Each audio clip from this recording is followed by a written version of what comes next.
Meanwhile, back in the city, Count Bezid is stressing over a letter. He's low-key mad the kids went so far north, thinking they're doing side quests involving dark magic. But his advisor reminds him to look at the scoreboard.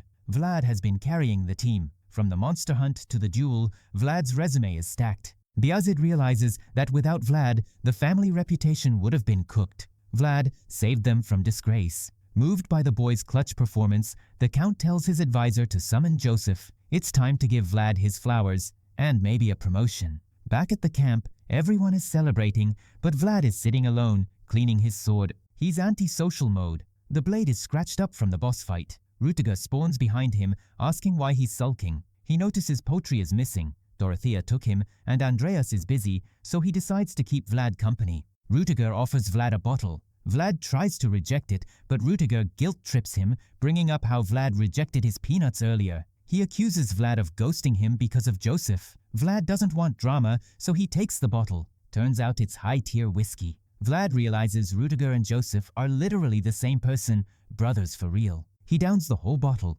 Rutiger notices Vlad's sword handle is janky and tells him to fix it. Vlad refuses. He explains he can't remove the handle because of the memories attached to the blacksmith and his red-haired friend. Rutiger presses him, but Vlad admits the blacksmith isn't just anyone, it's from Shawara. Rutiger connects the dots instantly. He realizes Vlad is that guy. Vlad of Shawara. The genius swordsman rumors were true. It explains why Vlad was MVP on the battlefield. Rutiger respects the hustle. He tells Vlad that if he wants it bad enough, someone will recognize the sword's worth eventually. He pats Vlad on the shoulder, says, "Good job," and leaves the boy stunned. Vlad sits there, thinking about his old life, realizing the sword is his only link to home. Vlad is deep in his feels when he sees the black horse watching him from a cliff. No words, just vibes. They are kindred spirits. Next morning, the squad rolls out for Sturma. Suddenly, a massive herd of wild horses pulls up, running alongside the convoy.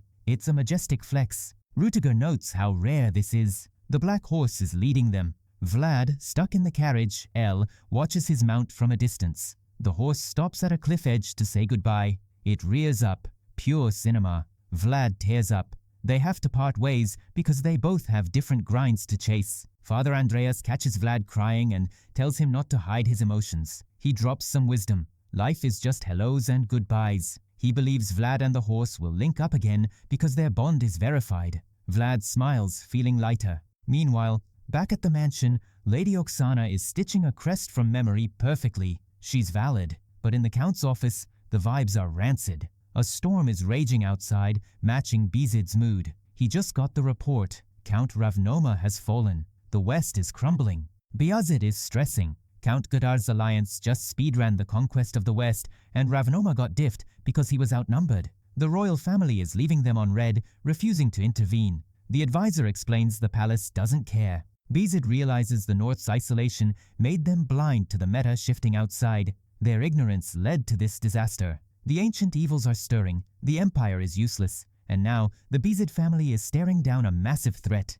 The difficulty setting just got cranked up to hardcore. The vibes in the empire are absolutely rancid right now. The old rules just got nerfed, and everyone is realizing the current meta is chaos. Count Bezid is watching the rain, knowing the situation is cooked. The pilgrims rolling into Sturma aren't just NPCs, they're refugees carrying the last hope of the fallen West. Meanwhile, Vlad is low-key spiraling. He thought saving the pilgrims was a W, but helping Rat Tiger might have put a target on his back. He's terrified that Joseph is gonna leave him on red, or worse, flame him for bringing heat to the family. Vlad pulls up to Joseph's door a day early, ready to face the music, but the energy is weird. No cap. Vlad enters the chat, and Joseph is looking kinda sickly, but staying composed. Joseph asks if Vlad took damage, but our boy is fine. The tension in the room is thick though. Joseph starts asking about Shwara's backstreets, and Vlad admits it's getting dangerous. Then Joseph asks about Gemina, assuming she's Vlad's situationship.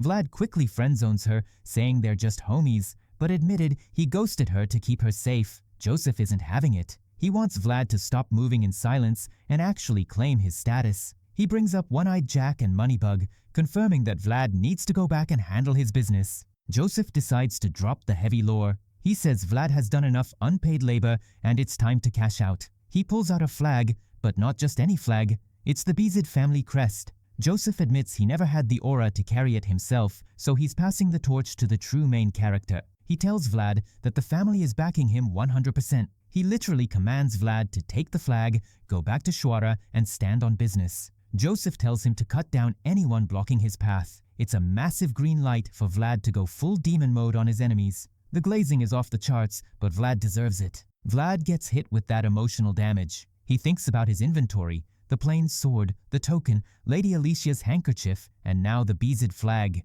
It's all coming together like a perfect build. He realizes these aren't just items, they're his character development. Overwhelmed, Vlad drops to one knee, crying actual tears. It's pure cinema. He pledges his loyalty to Joseph, promising to complete the mission. It's a rare, wholesome moment before the violence starts. Vlad is officially locked in, carrying the weight of the house on his shoulders. He's not just a knight anymore, he's family. Cut to the throne room. Count Bezid is staring at a literal loot box that's glowing red. It's giving bad vibes. Priest Andreas confirms it's the proof of the pact, but drops a bombshell. Inside is a fragment of the Prime Dragon, a legendary boss monster made of gold.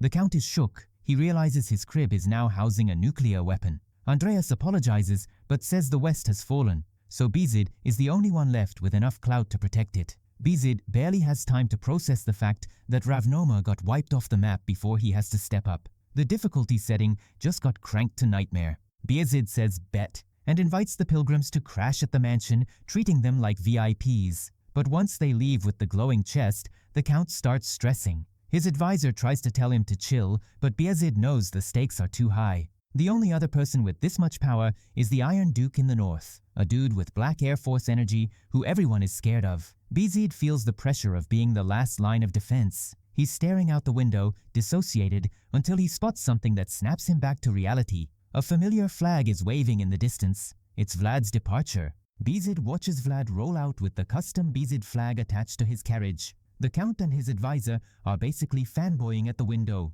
They agree that Vlad has absolutely zero chill. He didn't even take a rest day before heading out to grind again. Bezid admits if he had that kind of drip, he'd want to flex it immediately too. Vlad has officially leveled up to a banner knight. The Count is beaming with pride, knowing Vlad is about to go represent the set. It's a massive W for the family image. Vlad is leaving the server, Sturma, to go smurf in the low-level zone, Shuara.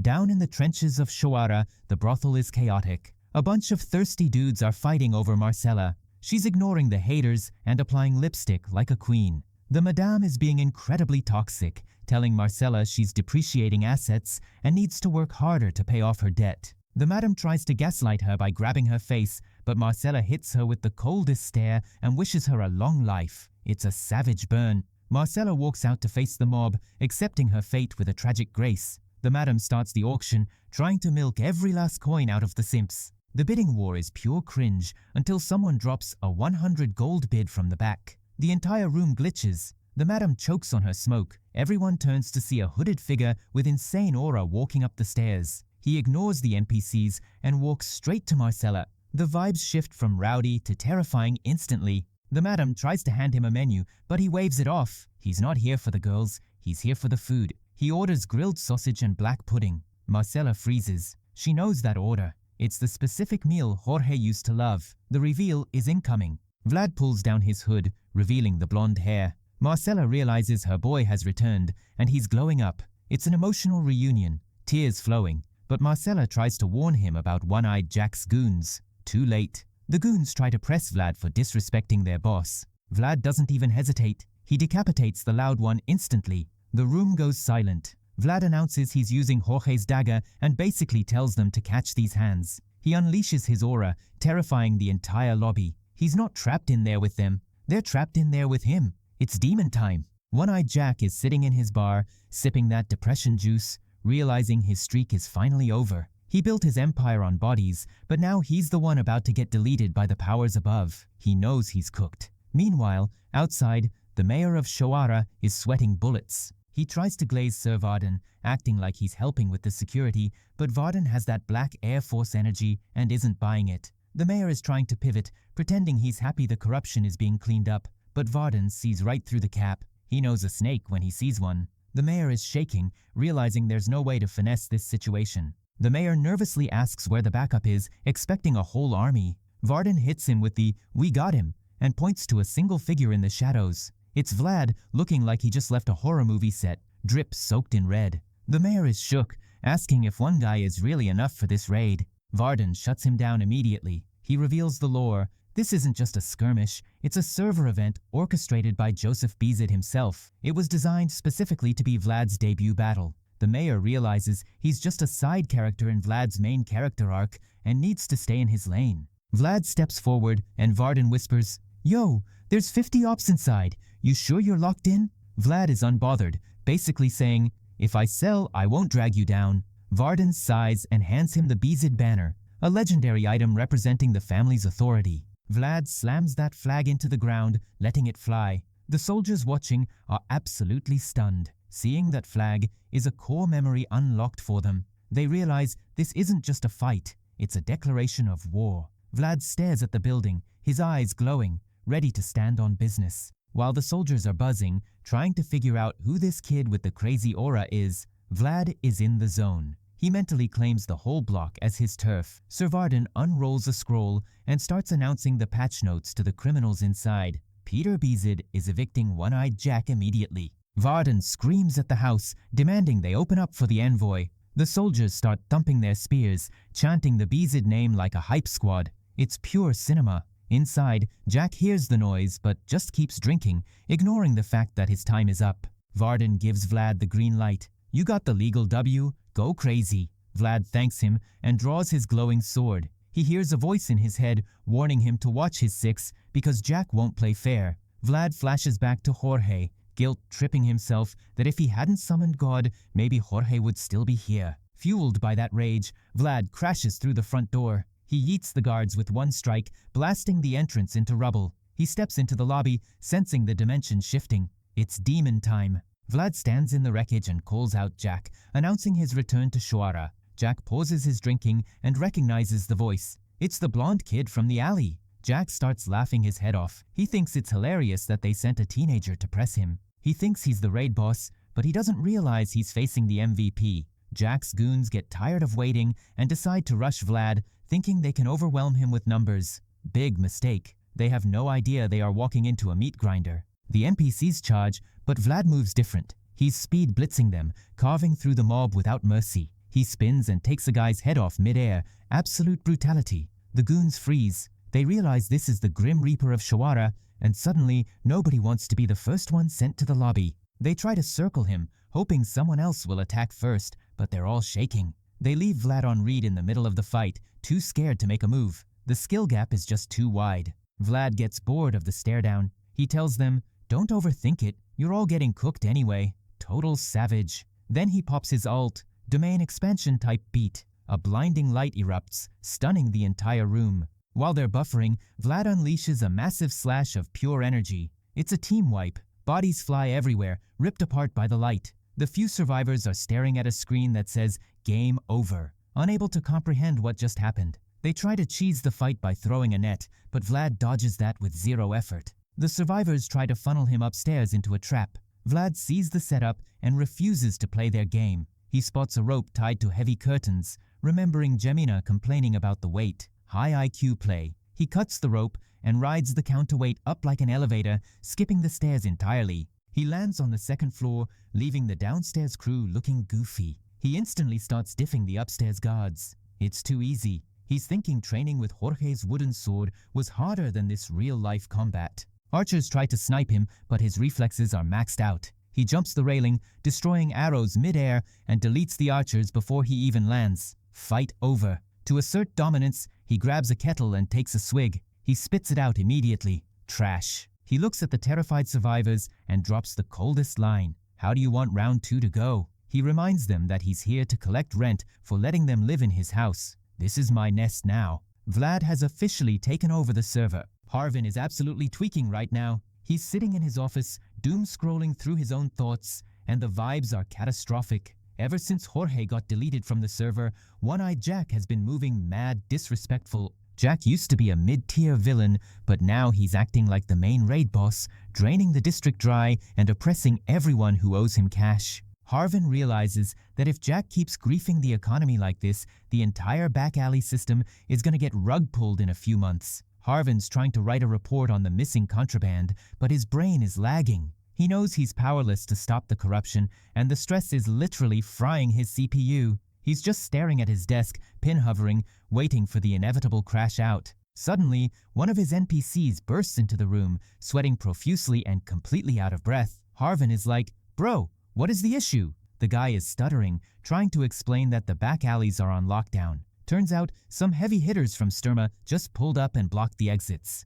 They're here for Jack. Harvin's energy drains instantly. He realizes Jack finally crossed the line and the mods are here to ban him. Even though he's relieved Jack is getting cooked, he knows the fallout is gonna be messy. A power vacuum like this usually ends in a bloodbath. But then, the informant drops a bombshell. The squad leader from Sturma is someone Harvin might actually know. Harvin's confused, wondering which high-tier player would bother with this mess. The worker hesitates and says he didn't see the guy's face, but he's blonde. Harvin snaps, "Blonde? Do you know how little that narrows it down?" But then the guy drops the government name, Vlad of Shawara. Harvin freezes. His system crashes. "Vlad?" The worker confirms it and adds that Vlad planted the BZ banner right in front of Rosa's smiles. That's not just a raid, that's a hostile takeover. Harvin starts shaking. He's been hearing the rumors, the aura flare at Dermer's duel, the clutch play against the Deathworm, but he refused to connect the dots. Now the truth is hitting him like a truck.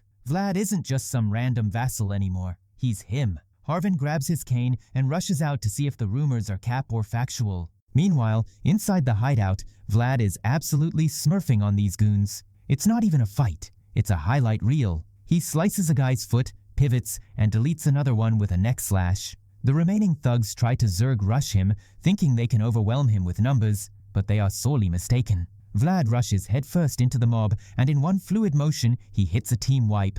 Limbs are flying, red paint is spraying everywhere, and Vlad is standing in the middle of it, looking like a horror movie villain. He's drenched in blood, but his drip is immaculate. The spirit inside his sword is watching this display and is straight up glazing him. It realizes Vlad isn't just skilled, he's a natural-born demon with zero hesitation. Vlad finishes off the last guy, looks him dead in the eye, and tells him to hold the L. The sword spirit tells Vlad to chill because the lobby is empty now. Vlad snaps out of his battle trance, looks around at the mountain of bodies, and decides it's time for the boss fight. He heads up the stairs to the VIP room. The tension is thick. He walks in, and there's Jack, sitting at the bar like he isn't about to get wrecked. Jack slides a drink across the counter, trying to act casual. He admits he heard the rumors about Vlad, but thought it was all hype. Now he regrets not recruiting Vlad when he had the chance. Jack realizes he fumbled a generational talent, but instead of being salty, he just laughs. He knows he's cooked, but he's gonna stand on business. Jack stands up, draws his hook and blade, and gets ready to throw hands. Vlad looks at him and feels zero nostalgia. The respect he once had for Jack is gone. Now, he just sees an obstacle. Vlad warns him the fight is starting. Jack grins, eager to see if the kid is legit. Vlad charges in, and even though he's attacking an enemy, he still respects the 1v1. He launches a heavy strike, and Jack blocks it, but gets pushed back by the sheer force. Vlad is stat-checking him hard. The impact shakes the room. Vlad doesn't give him a second to breathe, rushing back in with even more power. Jack is struggling to keep his guard up. He realizes Vlad's strength stat is maxed out, and he's fighting a losing battle in a world where might makes right. Jack is on his knees, gasping for air, but then he enters his villain arc. He roars, unleashing a burst of dark energy that pushes Vlad back. It's like a second phase in a boss battle. Jack rises with a terrifying face, fear replaced by pure crash-out energy. He swings with lethal intent, but Vlad's reaction time is too elite. He dodges the strike effortlessly. Jack steps back, shook that the kid who used to train with a wooden sword is now moving like a grandmaster. Jack admits the growth is impressive, but he's not folding yet. He starts yapping about his backstory, how he wanted to own the stars in the sky and did whatever dirty work was necessary to climb the ladder. He's trying to justify his villain era, but Vlad is already charging up his ult. Jack is staring at the stars, the lights, totally distracted by his own monologue when he realizes Vlad is coming at him like a meteor. Vlad's sword is glowing with radiant aura. Before Jack can even react, Vlad hits a clean slash. Bam. Jack's second arm is gone. Bro went from one-eyed Jack to no-arm Jack in 4K resolution. Vlad prepares to finish him, his aura flaring up like he's gone Super Saiyan. Jack watches his severed hand hit the floor and screams, but then he starts laughing. Like maniacal Joker laughter. He's lost both arms, he's bleeding out, and he's cackling. The guy is completely unhinged. He tells Vlad he's cracked at the game and wishes Jorge was alive to see this masterclass. Mentioning Jorge was a mistake. Vlad gets triggered and tells Jack to shut up, driving the sword straight into his chest. Game over. Jack, dying, says this is a day to celebrate, because Vlad finally surpassed him. He's actually glad to get retired by a rising star rather than crushed by an old rival. Vlad yanks the blade out. Jack whispers Jorge's name one last time and falls off the ledge. Ripey bozo. Vlad stands there, feeling empty. No celebration, just silence. He sees the drink Jack poured earlier, walks over, and downs it like a boss. Then, he places a single coin on the counter. Payment for the drink. It's the coldest move possible. He's paying his tab and leaving the past behind. Pure cinema. Outside, Sir Varden is stressing because the building is quiet. Suddenly, Vlad walks out of the burning hideout. He's covered head to toe in blood, literally bathed in it. The soldiers freeze, looking at him like he's a mythological monster. They know he just soloed an entire gang and the boss. The aura is suffocating. Varden is shook. He knew Vlad was good, but this is a whole new level of dangerous. Vlad is exhausted, barely holding it together, and starts to walk away into the shadows without saying a word. Just as he's about to ghost them, a voice screams, "Vlad!" He turns around. It's Harvin, breaking through the police line, shouting his name. Vlad blinks, surprised to see his old friend witnessing the aftermath of his carnage. Harvin finally clocks that the raid boss destroying the lobby is his boy Vlad. But Vlad isn't the same. He's looking different, like he just survived a hardcore server with 0 heals. The aura is dark. No cap. Vlad drops his sword and literally lags out, collapsing from the pain. Harvin hits the clutch catch before Vlad faceplants. Vlad finally opens up, admitting his HP is critical and the pain is everywhere. He's done pretending to be an NPC. The mask is off and the trauma dump is real. Next morning, Vlad wakes up to a view that's straight 4K resolution, but it don't feel like home. Enter Goethe, moving mad suspicious with a bowl of water, glazing Vlad like a donut. Goethe's terrified of losing his spot in the squad,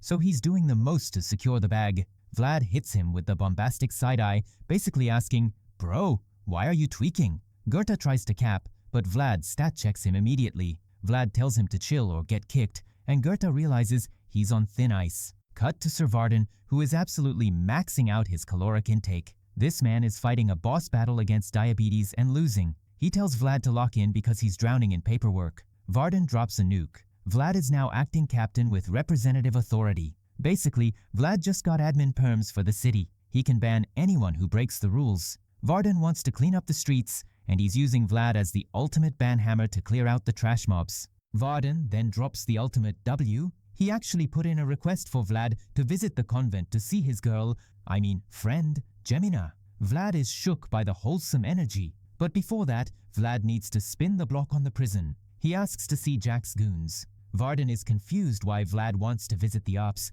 but Vlad says he's looking for a specific NPC. He's about to go detective mode in the dungeon to find the one guy who didn't snake him. Vlad walks into the prison and the inmates are stressing. They know this man soloed their whole guild. They call him Jorge's dagger now. Pure aura. Vlad ignores the random mobs and finds Otar, the guy who helped him escape back in the day. Otar is hiding in the back like a glitch. Vlad drops 40 silvers to bail him out. Otar is floored. He thought he was cooked, but Vlad stood on business and paid his bail. That's real day one energy right there. Scene switches to the convent. Vlad pulls up in a carriage and the nuns are down bad. They see the blonde hair and blue eyes and immediately start glazing. Meanwhile, Gemina is in the kitchen getting griefed by the other sisters. They're treating her like a low-tier scrub, blaming her for everything. Gemina takes the L silently while they rush to the chapel to simp over Vlad. It's actually tragic how much they're mistreating her while chasing clout. In the chapel, Vlad is kneeling like a saint, and the riz is off the charts. The sisters are whispering, thinking they have a chance. Delusional. Vlad is scanning the room with 4K vision, looking for Gemina. When she's not there, he gets triggered. Gemina finally sprints in, late to the raid. Vlad spots her, and his whole vibe shifts from holy night to I'm about to crash out. He sees she looks skinny and sick, and he is absolutely not having it. Vlad storms over to Gemina, ignoring the NPCs. He sees her bruises and rags, and he's ready to start his villain arc right there. He's furious they starved her. Gemina can't believe it's him. She touches his hair to check if he's real or if she's lagging. The realization hits, and the tears start flowing. The whole chapel is watching in 4K as Vlad exposes their neglect. He's about to snatch her soul back from this toxic server and delete the nuns' accounts. Vlad drops the hardest line of the season. Let's go home. For a girl who's been living in the lobby with no clan, that hit different. He grabs her hand and they dip. No paperwork, just vibes. He rescues her from the convent, leaving the nuns gagged. They get in the carriage and it's pure cinema. They were both homeless wanderers, but now they are each other's safe point. The emotional damage to the nuns is critical.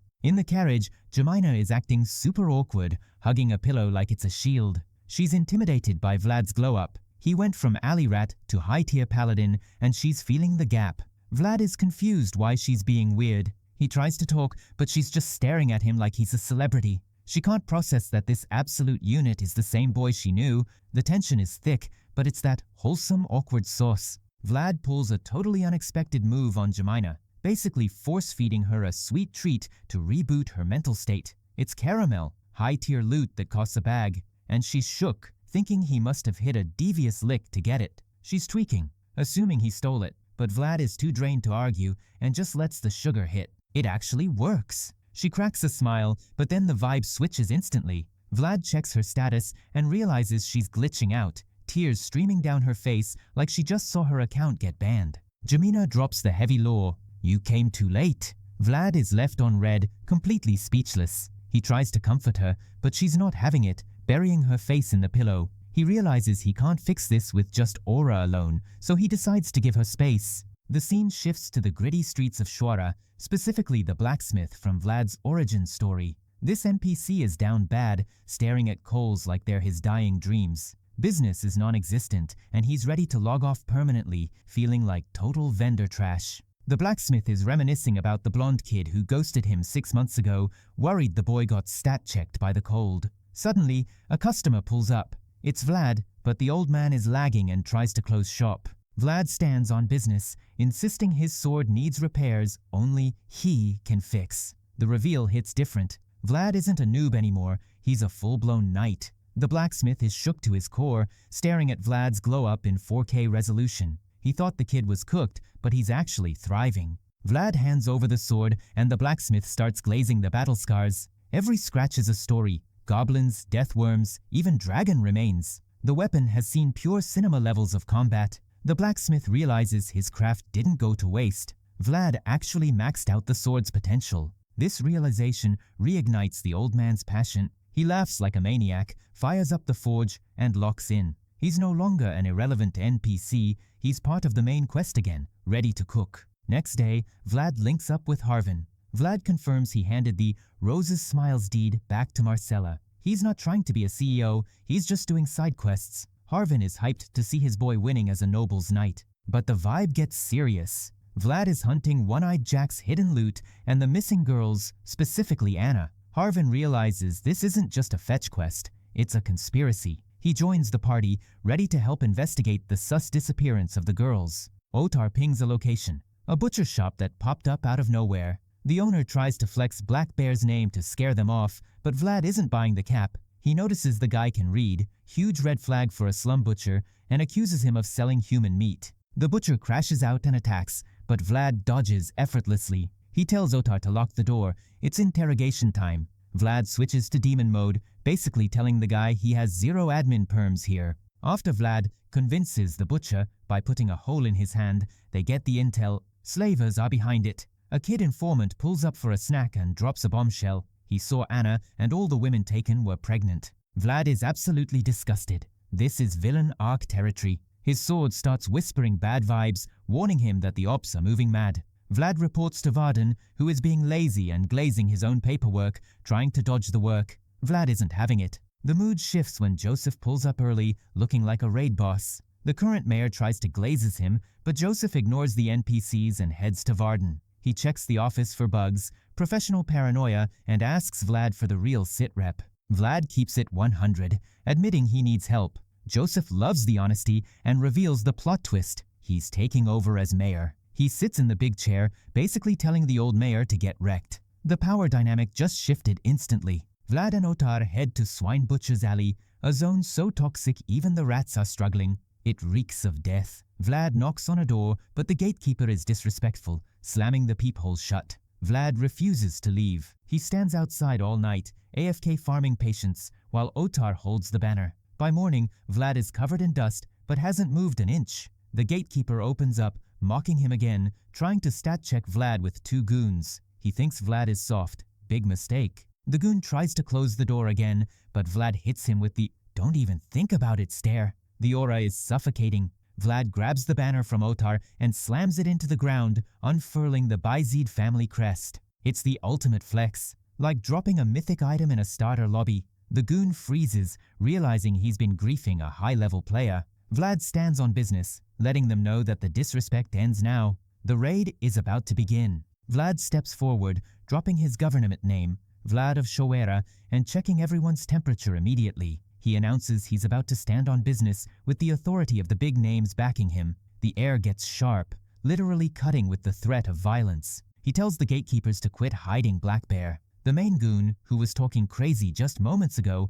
is instantly cooked. He turns pale, shaking like a glitching NPC. Vlad smells the fear radiating off him in 4K resolution. The goon realizes he's staring at a raid boss. He remembers the stories. Vlad leaving a trail of bodies, butchering criminals like it's a hobby. He knows if he keeps stalling, he's going to get stat-checked into oblivion. Vlad gives him one last warning: don't crash out. Meanwhile, the ex-mayor is taking the biggest L of his life. He's wandering the streets while Master Joseph takes the throne. Joseph watches from the window, almost feeling bad, but Sajaga tells him to stop glazing the enemy. Back at base, Joseph is actually shook that Vlad managed to handle Black Bear. He thought the swine butcher would be impossible to reason with, but Vlad's street riz and shared background came in clutch. Joseph realizes his plan to level up Vlad into a noble knight is actually working. He looks at his squad, knights, mages, elite soldiers, and realizes this is the main character team. If he wants to lead the Backseat family, everyone needs to lock in.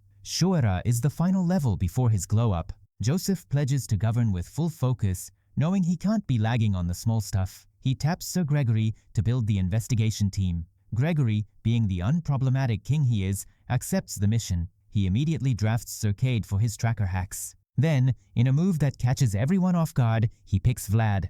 Vlad looks like he just got caught in 4K, completely surprised he made the varsity team. But Gregory sees the potential. The scene then cuts to a horror movie setup in Mashyam. We're at the Baron of Uman's mansion, and the vibes are rancid. A storm is raging, and inside, a kid is barely hanging on. His parents are down bad, desperate enough to hire a sketchy healer. The dad asks if the ritual is legit, willing to pay any price. The healer drops her hood, purple eyes, full witch energy. She starts casting some dark-sided spell, claiming God is AFK, so she has to handle it. It's super sus, but the parents are too emotional to see the red flags. Pure nightmare fuel. Cut to the investigation team on a stakeout. It's pouring rain, absolutely miserable. Gregory tries to vibe check Vlad with a spiked drink, but Vlad declines to go get firewood. Major rookie mistake. The wood is soaked. Vlad realizes he has a skill issue, but Sir Cade pulls up with dry wood like a real one. They have a moment. Cade thanks Vlad for saving his life back in the day, and they bond over some trauma dumping about the limb Cade had to sever. They keep it 100 before Gregory returns. Gregory confirms he picked them because Varden is too lazy to function. He tells them they are deep in enemy territory now. Baron's land. No backup, no admin perms from Joseph here. They push through a creepy fog that feels like a loading screen for a boss fight and find an inn.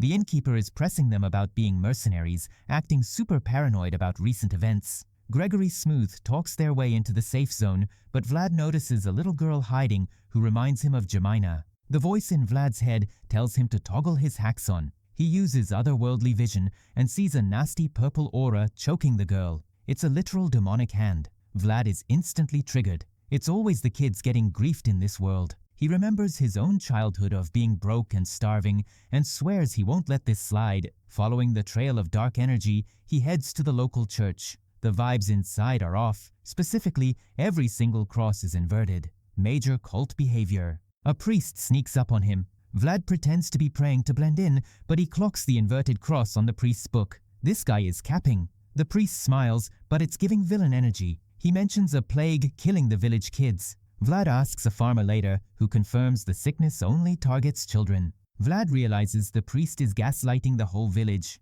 It's not a plague, it's a curse. Vlad spots a hooded figure handing out cursed crosses to kids and decides to tail him. Vlad thinks his pickpocket stealth stats will save him, but he gets caught. The hooded figure draws a sword, and it's on. Vlad tries to parry, but the force sends him flying. He realizes he's outmatched, but refuses to quit. He tries a precision strike, but the enemy pops a golden aura. Vlad is stunned. This isn't a random mob, it's an elite build. They clash, aura against aura, destroying the forest. The voice drops the bomb. The enemy is a holy knight, and she's a woman. Absolute cinema. Vlad realizes talking is pointless because this golden knight is already locked in on violence. She's not here to debate, she's standing on business. Vlad has no choice but to clutch up and re-engage. But the moment he parries her strike, he feels it. The weight of her aura is absolutely massive. It makes Sir Pablo look like a tutorial mob.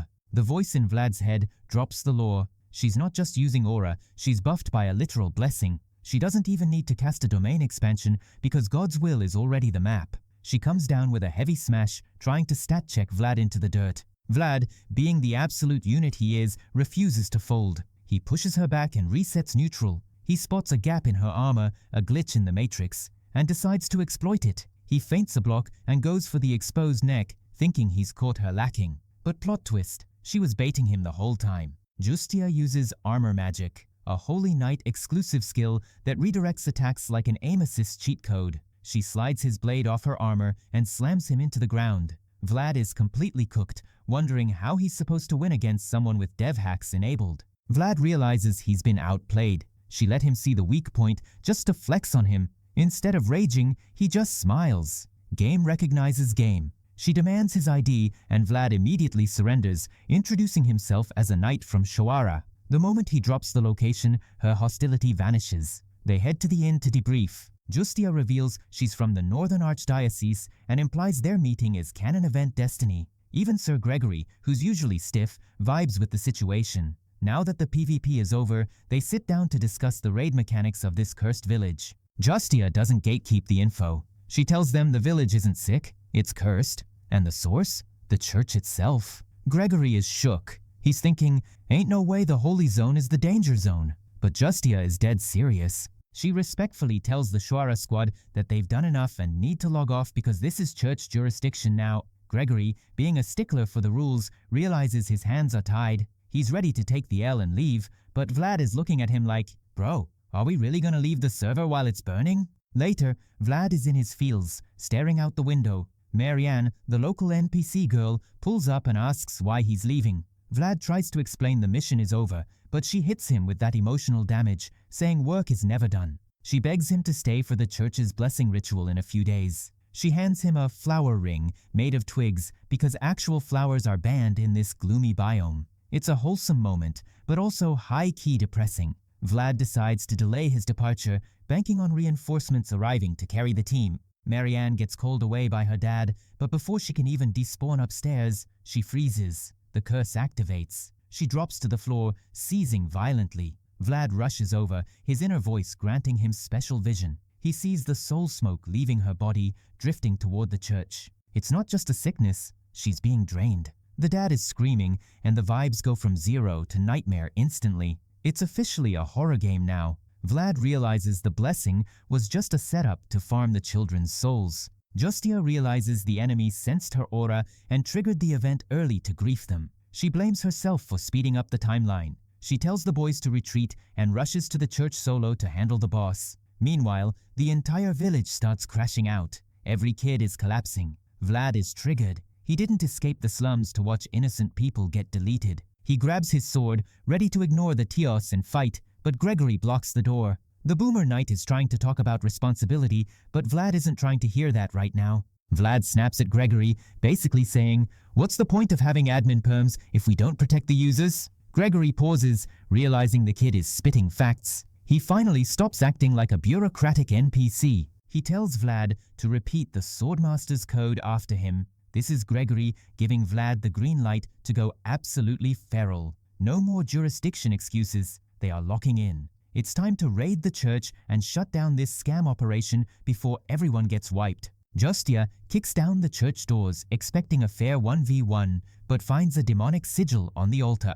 The false priest is there, looking smug. He reveals the congregation is actually a bunch of demons in the shadows, and the parents outside have turned into zombies. He's been gaslighting the whole village. The priest admits he ghosted God a long time ago and is now running a dark magic build. He mocks Justia, saying she's outnumbered and outgunned. The situation is looking grim, absolute bad ending territory. Justia realizes she can't win a standard DPS race. She decides to use her ultimate, solemn exorcism. She prays to Saint Rosino, offering her own life as the cost to nuke the evil. Golden wings sprout from her back, and she calls down an orbital strike of holy light. It purges the darkness, but the priest just laughs. He's impressed she pulled off a miracle without a catalyst, but he claims a single flame can't stop the void. He prepares to counterspell, betting that Justia will burn out before she can finish him. It's absolute cinema. Justia drops the ultimate move, thinking she just secured the W, but the server hasn't crashed yet. The beam wipes the mobs, yet the corruption is still pulsing like a toxic chat room. Justia's kneeling, stamina bar fully depleted, hoping the raid is over. But nope. The zombies start respawning, glitching back to life like they have bad ping. She realizes she didn't clear the dungeon. She just annoyed the devs. Panic sets in as more undead crawl out of the textures. She's absolutely cooked, but refuses to disconnect. Sword in the ground, she's literally running on 1 HP, hacking at anything entering her hitbox. The false priest sees her struggling and decides to start yapping. He thinks he's the main character now, walking up with that "I'm him" energy. He tells her she already used her ult and missed, so now it's his turn to grief. He approaches for the finisher, but Justia is standing on business. She ignores his trash talk and starts channeling a prayer to Saint Rosino. The priest tries to interrupt the cast, but her focus is maxed out. Her eyes glow gold again. She's not out of mana yet. She locks in, calls down the heavenly squad, and suddenly the priest realizes he might have engaged the wrong boss. A radiant avatar spawns behind Justia, shining so bright the priest gets flashbanged in 4K. He's actually shook, realizing divine magic is still in the meta. But before Justia can land the crit, a flaming cart bursts through the wall. It's Vlad!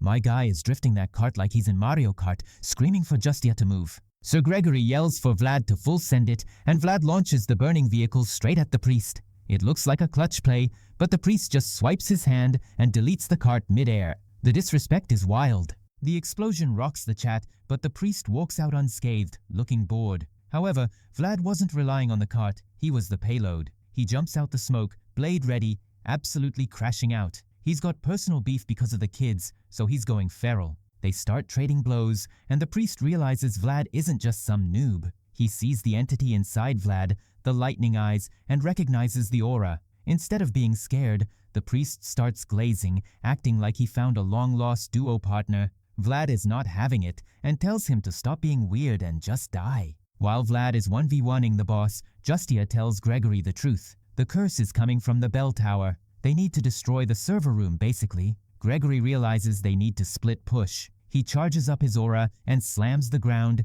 hitting the priest with a massive CC attack to pull aggro. He pins the priest down and shouts at Vlad to rush the tower. Vlad realizes Gregory is sacrificing his position for the objective. He locks in, leaving the DPS race to sprint for the tower. The priest tries to send minions after him, but Vlad is speedrunning now. The zombie horde tries to body block Vlad, and it looks like a wipe, but suddenly a laser beam clears the lane. It's Justia and Cade. They hit a wombo combo. Justia buffed Cade's arrow with holy magic, and he sniped the entire wave. Cade is literally aimbotting right now, clearing the path so Vlad doesn't have to break stride. Vlad realizes he has to become the carry. He remembers the knight's code: protect the NPCs who can't protect themselves. He turns into a human projectile, smashing through the remaining mobs with pure aura. Back in the mosh pit, Gregory is fighting for his life. He's getting ganked from all sides until Cade provides covering fire. Gregory makes a joke about being too popular, trying to keep the vibes up,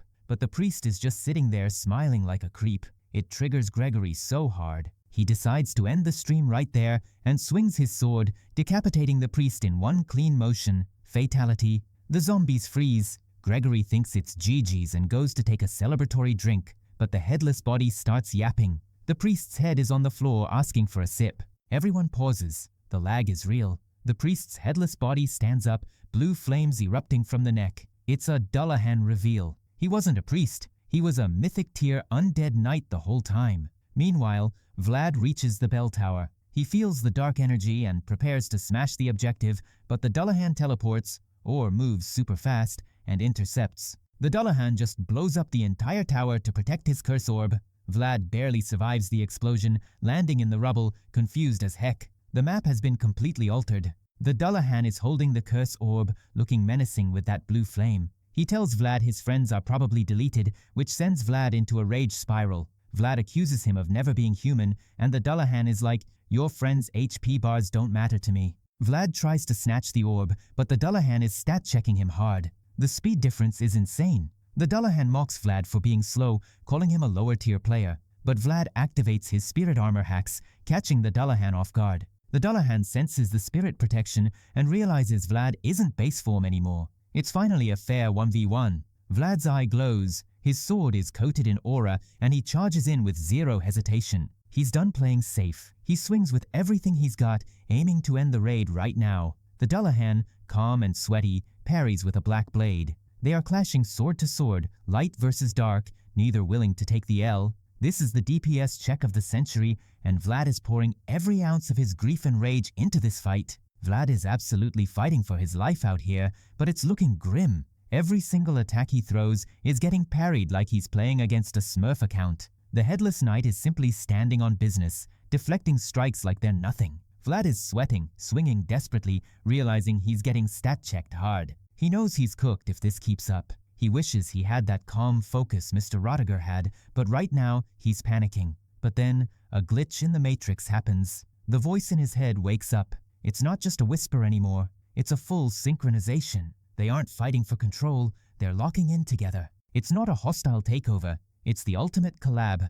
Vlad and the voice align their mental states perfectly, reaching a 100% sync rate. The blue glow in his eye turns into literal lightning. Dullahan pauses, realizing he might have pulled too much aggro. Vlad isn't just a knight anymore. He's the storm that is approaching. He tells the priest there's no way he's abandoning those village kids. He's got that main character energy flowing through his veins, sword crackling with electricity. He preps a massive attack, fully ready to crash out on this enemy to break the curse. Vlad unleashes a massive lightning nuke, thinking he just secured the dub. But when the dust clears, Dullahan is still standing, barely scratched. Bro really just tanked a max-level ult like it was nothing. Vlad is shook. He's running on fumes, maybe 2 hits left in the tank before he hits 0 HP. Dullahan starts laughing, realizes Vlad is actually a threat, and decides to stop holding back. He engages Phase 2, donning terrifying blue flame armor. It's a full demon transformation, and Vlad is looking like he's about to get flashbanged in 4K.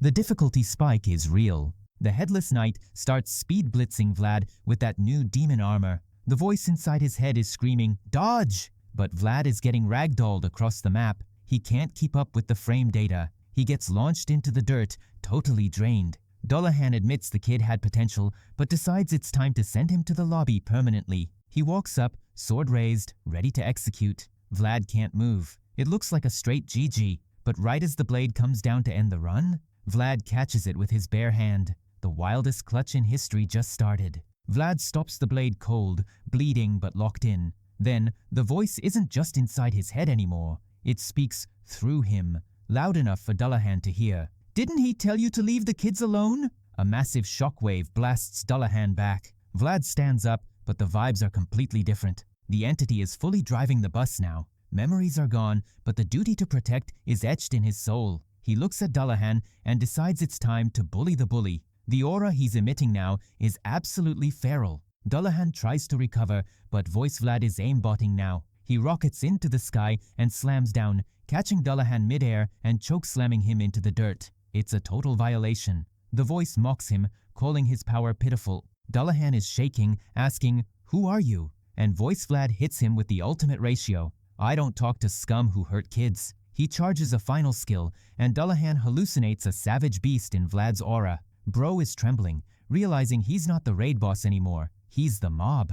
Dullahan blinks, and Vlad is behind him. Pure hacks. "You got slow, old man." Dullahan lashes out, but it does 0 damage. Voice Vlad gets offended that this weakling thought he could win and unleashes a wombo combo that breaks Dullahan's body and spirit. He pins the knight down and punches through his chest armor like it's wet paper. He's not just winning, he's dissecting him. He reaches into the chest cavity and rips out the curse core, demanding the curse return to where it came from. It's absolute cinema. The curse energy flows out of the priest and returns to the village children, restoring their life force. Big W for the support mains. Dullahan is lying there, powerless, trying to cap about how he wasn't really allied with the curse. Voice Vlad isn't hearing the excuses. He decides the best way to handle this immortal trash is to literally tear him apart limb by limb. Dullahan realizes he's about to get the worst punishment imaginable and starts crawling away, absolutely terrified. Vlad rips an arm off and Dullahan screams a safe word, Lamashtu! A barrier goes up and giant shadow hands emerge. Dullahan thinks he's saved, but the hands grab him and eat him whole. Friendly fire turned on. Dullahan is deleted from the server. The voice notes the name sounds familiar, but passes out. Meanwhile, a creepy witch lady in Mashayam senses the ancient magic Vlad used. She decides it's time to start her villain arc, letting her knights loot the city. The era of chaos is loading. Vlad finally wakes up 3 days later, feeling like he got hit by a truck. He's been AFK for 72 hours. Goethe walks in and tells him he looked like a crumpled ragdoll when they found him. Vlad asks about the squad, hoping for good news. Goethe's face drops. The vibe check fails instantly. The captain is in bad shape, but for now, they survived. Vlad sits alone in the silence, realizing that while he clutched the 1v1, the raid isn't over yet. He's alive, but the cost was high. The voice is immediately doing a VOD review of the battle, specifically talking about that insane explosion from the curse core.